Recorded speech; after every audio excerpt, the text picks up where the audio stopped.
This is how to do a forward stroke in a kayak with Rose. This video is brought to you by, I'm so glad I have a dry suit because it's December 1st and -10 outside.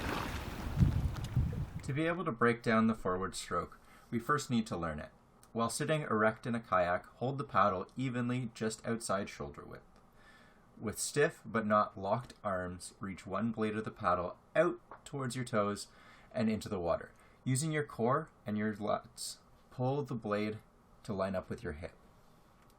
With the way kayak paddles are designed, the reset phase of the stroke is the power phase of the stroke on the opposite side. I know that might sound confusing, but just a quick look at the video will demonstrate that point there.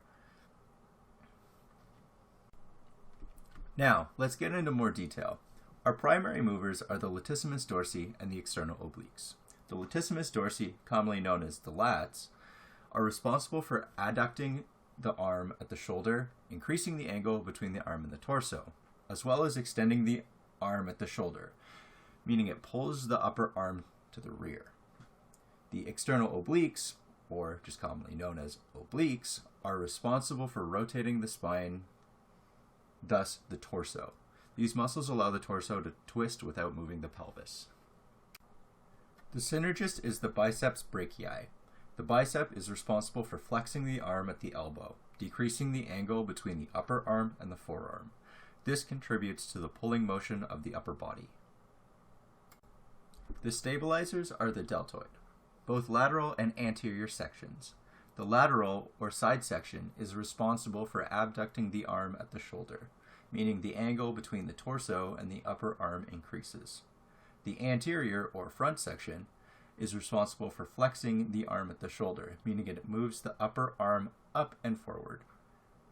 The pectoralis major, or pecs, abduct the arm at the shoulder, like the lateral deltoid, as well as medially rotating the upper arm.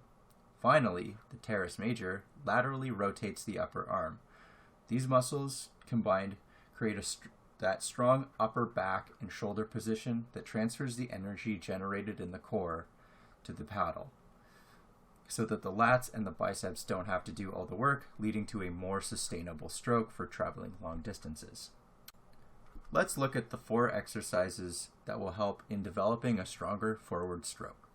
We have the dumbbell tripod row, lateral wall balls, plank, and active hang. Let's go. First, the dumbbell row mainly targets the lats and biceps. As you can see, the row is just a greatly exaggerated pull from our stroke, making it transfer very well. Any form of row will work, but the dumbbell tripod row is by far the simplest. Next, the lateral wall balls train the external obliques, using the controlled rotation of the torso to throw the medicine ball against the wall. This movement can be tricky, but use a lighter ball, slow down the movement, and co-contract so that the only movement in the spine is the rotation applied by the obliques. Do not compromise the position of the spine to do more weight or reps. Finally, the active hang and plank are both isometric exercises that target the shoulders and upper back where our stabilizing muscles are. The active hang consists of trying to pull your body towards the bar using the muscles in your shoulders and upper back without bending the elbows, as opposed to a passive hang where the upper back and shoulders are not engaged at all.